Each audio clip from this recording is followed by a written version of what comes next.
오래전의 이야기입니다. 초등학교에서 담임을 맡으신 한 선생님이 계셨습니다. 그 선생님은 무섭기로 소문난 호랑이 선생님이었습니다.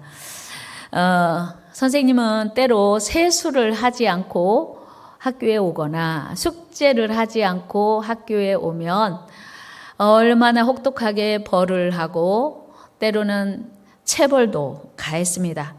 뿐만 아니고 매달 보는 시험 성적에 따라서 자리 배치를 하기 때문에 학생들이 너무 당황스럽고 곤혹스러워 했습니다. 그래서 학생들은 하루빨리 졸업을 해서 선생님의 영향력 안에서 벗어나기를 손꼽아 기다렸습니다. 야, 이제 드디어 졸업이다.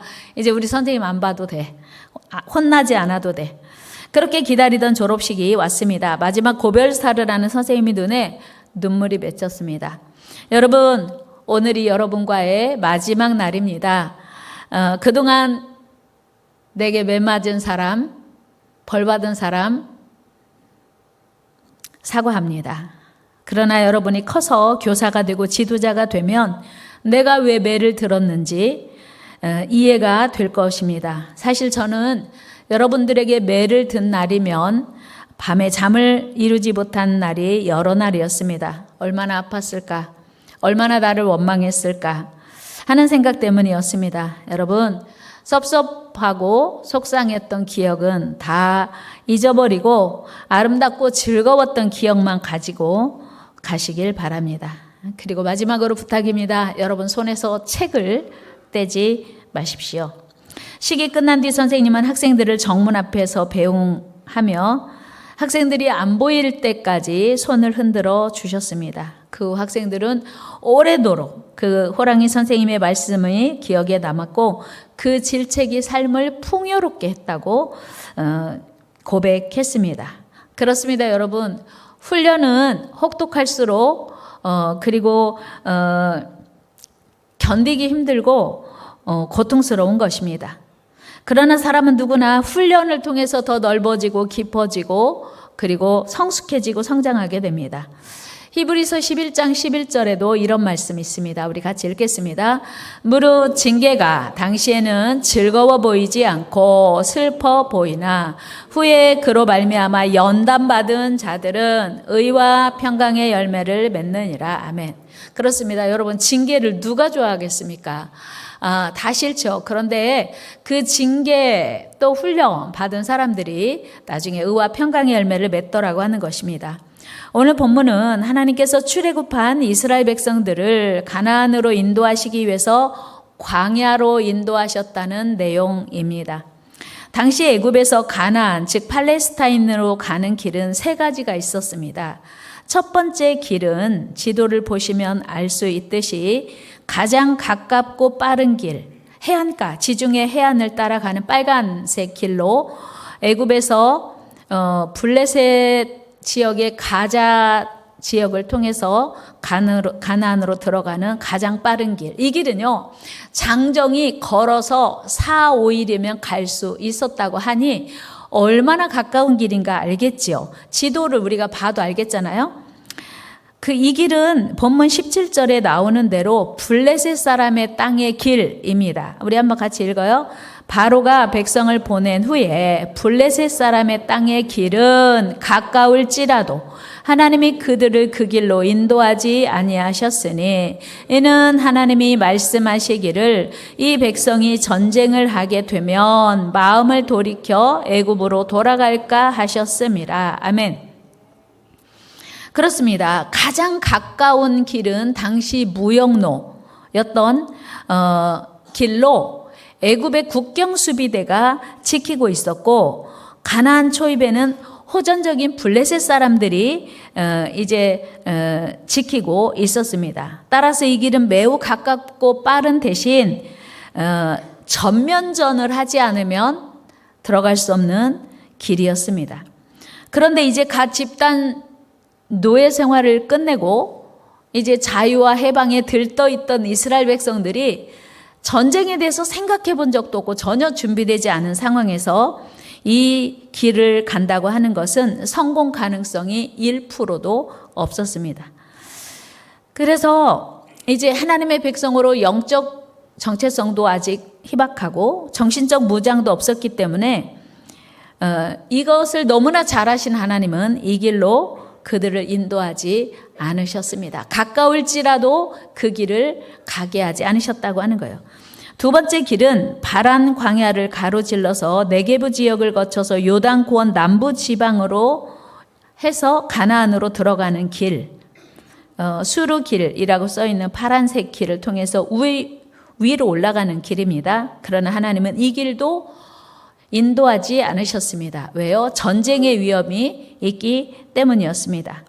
마지막으로는 수에즈만을 통과해서 시내 반도 중앙부를 가로질러 아카바만 상부에 그 양쪽 이렇게 시내 반도를 중심으로 여러분이 보시는 오른쪽은 수에즈만, 이쪽은 아카바만입니다. 그런데 그러니까 그 가로질러서 그 파란색 가나안으로 올라가는 길이 왕의 대로라고 하는 킹스 하이웨이라고 하는 길이 이미 있었습니다. 그런데 하나님은 그 길로도 인도하지 않으셨습니다. 물론 이 길은 블레셋으로 가는 길보다는 우회했지만 그러나 이 길도 역시 전쟁을 피할 수 없어서 하나님은 이 길로도 인도하지 않으셨습니다.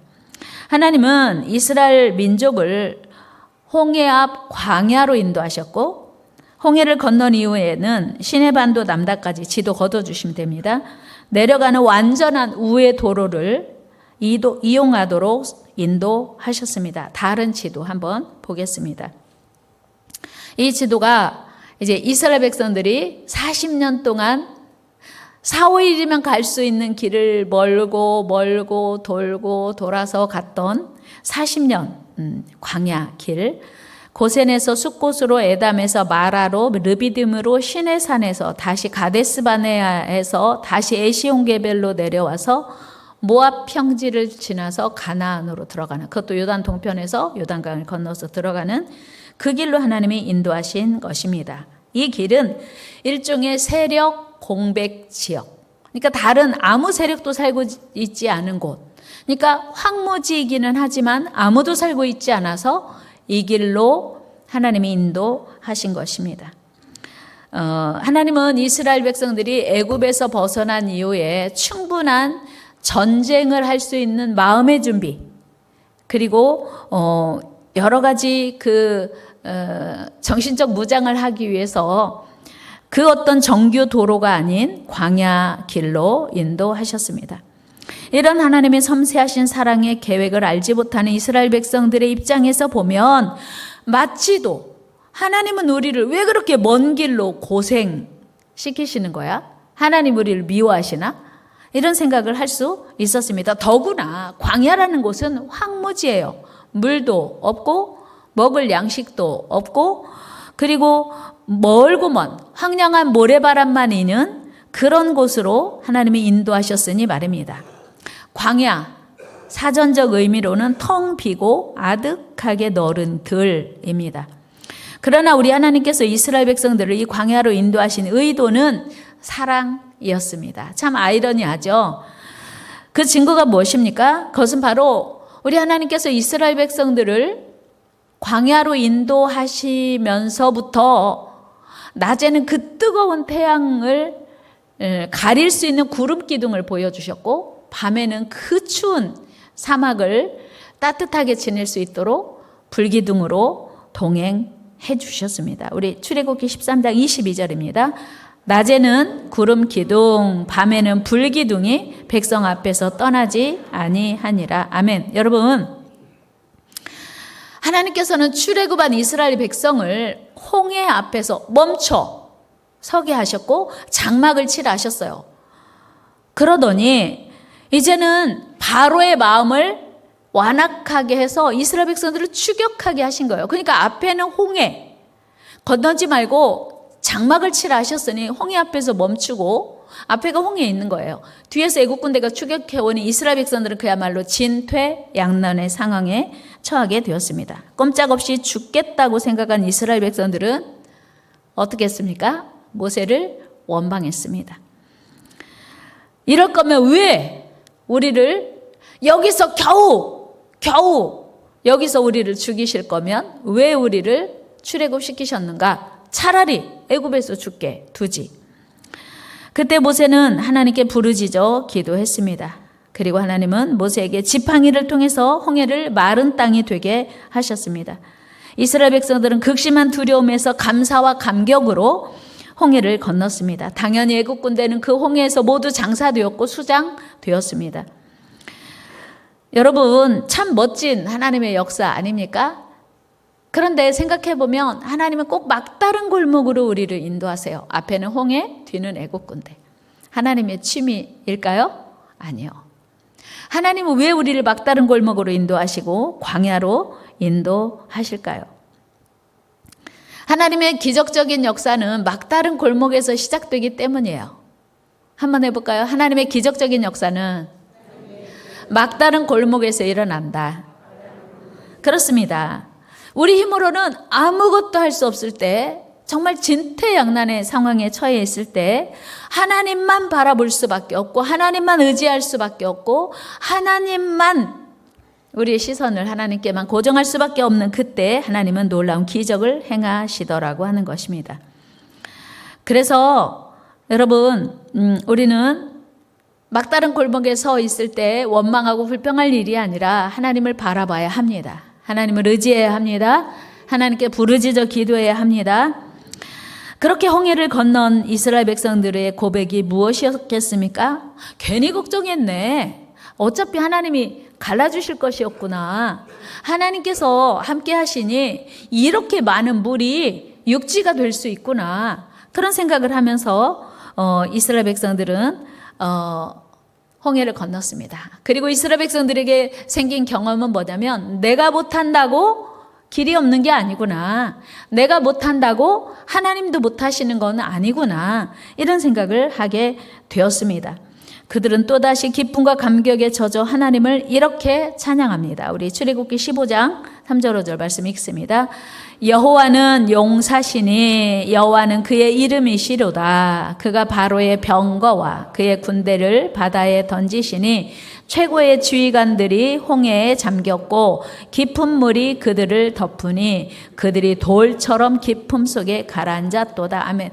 그들은요, 자기만 그 홍해에서 건진받은 게 아니고 자기들을 괴롭히고 충격하는 애국 군대가 다 모조리 홍해에 몰살되는 걸 보면서 이런 찬양하는 거예요. 이야, 하나님이 위대하시구나. 하나님이 하셨구나. 그러니까 우리를 위협하는 그 적들을 저 바다에 수장시키셨으니 그들이 얼마나 기뻤겠습니까? 그렇게 기쁨과 흥분으로 이제 길을 나선 이스라엘 백성들이 불과 3일 걸었는데 물이 없는 거예요. 여러분, 물이 너무 많아서 물 때문에 죽을 뻔하다가 겨우 살아났는데 이제 물이 없는 거예요. 물 때문에 죽을 뻔하다가 물이 없으니 이스라엘 백성들이 얼마나 고통스러웠겠습니까? 여러분, 물은요, 너무 많아도 힘들고요, 없어도 힘든 거예요. 그것도 장정만 60만 명, 여자와 어린아이와 노약자들 다 하면 200에서 300만 명이 3시간도 아니고 하루도 아니고 3일씩 물이 없었으니 얼마나 고통이 극심했겠습니까? 그래서 그들이 한 일이 무엇이었어요? 그들은 또다시 모세를 불평하고 원망했습니다. 그들의 고통이 간단한 것도 아니고 쉬운 것도 아니었습니다. 사소한 것도 아니었습니다. 그래서 그들은 다시 모세를 원망했습니다. 모세는 다시 하나님께 부르짖어 기도했습니다. 그때 우리 하나님께서는 나뭇가지를 넣어서 쓴물을 단물로 고쳐 주셔서 마시도록 했습니다. 우리 출애굽기 15장 25절 말씀 읽어요. 시작.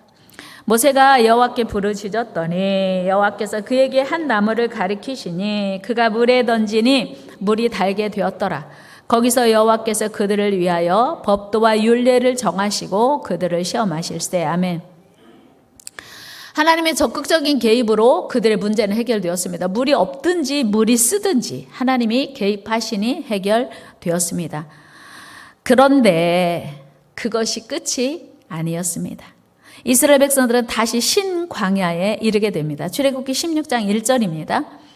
같이 보시면 이스라엘 자손의 온 회중이 엘림에서 떠나 엘림과 시내산 사이에 있는 신광야에 이르니 거기는 먹을 것이 없는 거예요. 물이 없는 것도 힘들지만 먹을 것이 없는 것도 너무 힘들어요. 어린아이들이 엄마 배고파요, 밥 주세요.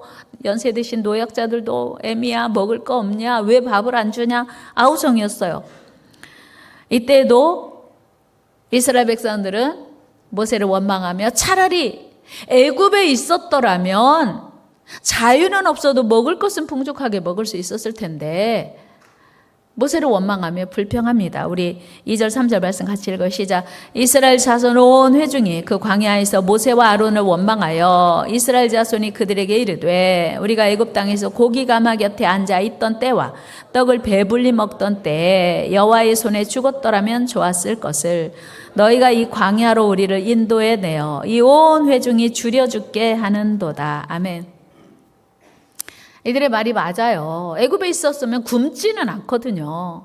그런데 왜 우리를 광야로 데리고 나와서 굶어 죽게 하느냐. 여러분, 기적을 체험한 건 순간이에요. 물이 없어서 그렇게 고통스러워했을 때 마실 물을 마음껏 먹으면서 기뻐했던 것 순간, 홍해를 기적같이 건넌 것도 순간, 또다시 먹을 것이 없으니까 원망 불평합니다. 이때 우리 하나님은 낙심과 절망에 쌓인 이스라엘 백성들에게 양식을 비같이 풍족하게 내려주셨습니다. 이스라엘 백성들이 아무리 노력해도 애를 써도 그들의 힘만으로는 결코 살 수 없는 곳이 광야예요. 광야에서는 오직 하나님의 공급으로만 사는 곳임을 그들은 깨달았습니다. 여러분, 하늘에서 비같이 만나를 내려주실 거면 일주일 거 미리 좀 주시면 안 돼요? 한 달 거 주시면 안 돼요? 근데 하나님이요, 매일매일 나가래요. 안식일 전날만 이틀 거, 그리고 매일 나가라는 거예요. 여러분, 하나님 너무 심한 거 아니에요? 일주일 거 주시면 얼마나 좋아요. 한 달 거 주면 더 좋죠. 일주일에 한 번만 나가면 되니까, 한 달에 한 번만 나가면 되니까. 근데 하나님은 매일 일용할 양식만 주시는 것이었습니다. 왜요? 우리 하나님의 은혜 유효 기간이 단 하루여서 그런 건 아니고요. 그것은 바로 매일매일 하나님의 은혜를 사모하게 하기 위함이에요. 여러분, 우리가 매 순간 숨을 쉬어야 살아요. 숨은 몇 분 안 쉬면 죽죠? 지금 눈 감고 계신 분도요, 숨을 쉬고 있어요. 숨 안 쉬면요, 단 3분만 숨 안 쉬면요, 뇌에 산소 공급이 안 돼서요, 뇌세포 죽고요, 시간 길어지면 편마비 오거나 사지마비 오거나 생명 끊어지는 거예요. 마찬가지로 하나님의 은혜도 매 순간 매일 공급받아야만 살 수 있음을 하나님 우리에게 가르쳐주고 싶으셨던 거예요. 여러분, 우리는 단 하루도 하나님의 은혜 없이는 살 수 없는 연약한 인간입니다. 그래서 우리는 매일매일 공급하시는 하나님의 은혜를 사모해야 합니다. 어제 받은 은혜로 우리는 오늘을 살 수 없어요. 같이 해볼까요? 어제 받은 은혜로 오늘을 살 수 없다. 지난번 부흥성회 때 받은 은혜로 1년 살 수 없어요. 오늘 또 부어주시는 은혜를 사모해야 돼요. 그래서 하나님은 우리를 광야로 인도하시는 것이에요. 광야는요, 숨쉬기도 어려운 곳이거든요. 광야는요, 하나님의 은혜가 없이는 단 한순간도 살 수 없는 곳이에요. 그러므로 하나님께서 광야에서 우리의 믿음을 하나님만 바라보고 하나님만 의지하도록 훈련하시기를 원하시는 하나님의 사랑이에요. 그런데 신기한 것은 성경에 등장하는 위대한 인물들은 다 광야를 겪었다는 거예요. 광야 훈련을 경험했습니다. 모세가요, 미디안 광야에서 몇 년 있었죠? 40년. 여러분, 요셉이 보디발 집에 형들에게 팔려서 노예에 살았고, 그리고 감옥에 가서 억울하게 누명 쓰고 살았던 시간들이 광야 훈련 아니겠습니까? 엘리야도 40일 동안이나 호렙산에서 훈련을 받았습니다. 우리 열왕기상 19장 8절 읽어요. 시작. 이에 일어나 먹고 마시고 그 음식물의 힘을 의지하여 40주 40야를 가서 하나님의 산 호렙에 이르니라. 훈련 받은 거예요. 40일. 다윗도 사울왕의 추격을 받으면서 10년 내지 13년여간의 광야 훈련을 보내야 했습니다. 여러분, 예수님도요, 40일 금식하신 후에 광야로 나가서 마귀에게 시험 받으셨어요. 사도 바울도요, 부활의 주님을 만난 이후에 고향인 다소에 가서 무료한 시간을 보냈고요, 아라비아 광야에서 아무도 기억해 주지 않는 외로운 시간을 보내야 했습니다. 우리 갈라디아 1장 17절 말씀 한번 읽어봅시다. 시작. 또 나보다 먼저 사도된 자들을 만나려고 예루살렘으로 가지 아니하고 아라비아로 갔다가 다시 다메섹으로 돌아가노라. 아멘. 아라비아에서 시간이 얼마가 흘렀는지, 거기서 무엇을 했는지 성경은 침묵하고 있어요. 짐작하기는 거기서 외로운 하나님과의 시간을 보냈을 거다. 그리고 영적으로 더 깊어지는 훈련의 시간을 보냈을 거다. 여러분, 예수님은 광야 시험 필요 없는 거 아니에요? 사도 바울 정도면요, 율법을 다 마스터한 바리새인이에요. 그러니까 바로 예루살렘에 가서 복음을 전해야죠. 하나님의 계획은요, 광야를 거치지 않으면 하나님은 사용하지 않으시더라고요. 여러분, 성경에서 40이라는 숫자는 훈련을 의미하기도 합니다. 모세의 미디안 광야 40년, 이스라엘 백성의 광야 40년, 엘리야의 호렙산 40일 등, 사랑하는 여러분, 이스라엘 백성들이 광야 40년을 지나는 동안 힘은 들였지만 잘 훈련되고 준비되어 마침내 약속의 땅 가나안을 정복했고, 하나님의 위대한 역사를 드러내는 위대한 민족, 하나님의 백성 되었습니다. 여러분, 만약에 모세가 미디안 광야 40년이 없었더라면, 요셉의 모진 그 광야 훈련이 없었더라면, 다윗에게 그 광야 훈련이 없었더라면, 엘리야에게 그 광야 훈련이 없었더라면 과연 하나님의 위대한 종이 될 수 있었을까요? 여러분, 지금 여러분은 어떤 광야를 지나고 있습니까? 우리는 때로 건강의 광야를 지날 때가 있습니다. 재정적으로 광야를 지날 때가 있습니다. 자녀의 광야를 지나기도 합니다. 관계의 광야를 지나기도 합니다. 그러나 여러분이 지나는 그 광야가 건강의 광야든 재정의 광야든 자녀의 광야든 걱정하지 마십시오. 두려워하지 마십시오. 광야는 끝나는 날이 있어요. 광야는 반드시 끝나는 날이 있는 줄 믿습니다. 조금만 더 인내하십시오. 조금만 더 훈련되십시오. 우리 옆 사람 격려합시다. 조금만 더 인내합시다. 조금만 더 훈련 받읍시다. 지금은 광야가 너무 길고 훈련이 너무 혹독해서 죽을 것 같을지라도 광야는 반드시 끝나는 날이 옵니다. 광야가 끝나는 날 우리는 약속의 땅, 젖과 꿀이 흐르는 가나안의 감격과 축복을 만나게 될 것입니다. 우리 이사야 43장 19절 말씀 읽습니다. 보라, 내가 새 일을 행하리니 이제 나타낼 것이라. 내가 그것을 알지 못하겠느냐? 반드시 내가 광야의 길을 사막의 강을 내리니. 아멘. 하나님의 약속이에요. 너희가 지금 광야를 걷고 있어? 내가 길을 낼게. 내가 그 사막의 강을 낼게. 하나님의 약속이에요. 이 약속을 믿고 여러분 인내하시기를 바랍니다. 이 광야에서 우리가 할 일은 하나님께 집중하는 것, 원망 불평 그치고 하나님께 집중하는 것, 우리를 위해서 일하시는 하나님만 바라보는 것, 주님 손도 치지 않고 끝까지 붙드는 것, 우리 하나님은 마침내 우리에게 승리와 복을 주시는 사랑의 아버지이심을 신뢰하는 것. 광야는 우리를 겸손하게 하고 우리를 훈련시키는 장소. 그래서 광야는 사랑이요 은혜입니다. 신명기 8장 15절 16절 말씀 읽습니다. 시작.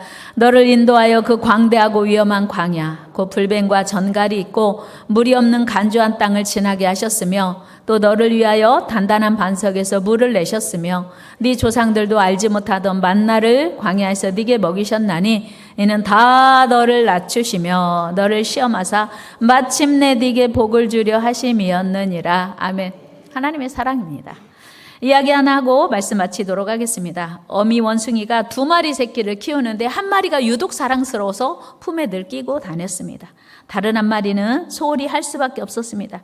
사랑받지 못하는 새끼 원숭이는 혼자서 나무에 기어오르고 먹을 것도 찾았습니다. 어느 날 다른 지역의 원숭이들이 습격을 해왔습니다. 어미 원숭이는 늘 안고 다니는 새끼를 안고 이 나무 저 나무 정신없이 뛰어다니며 싸웠습니다.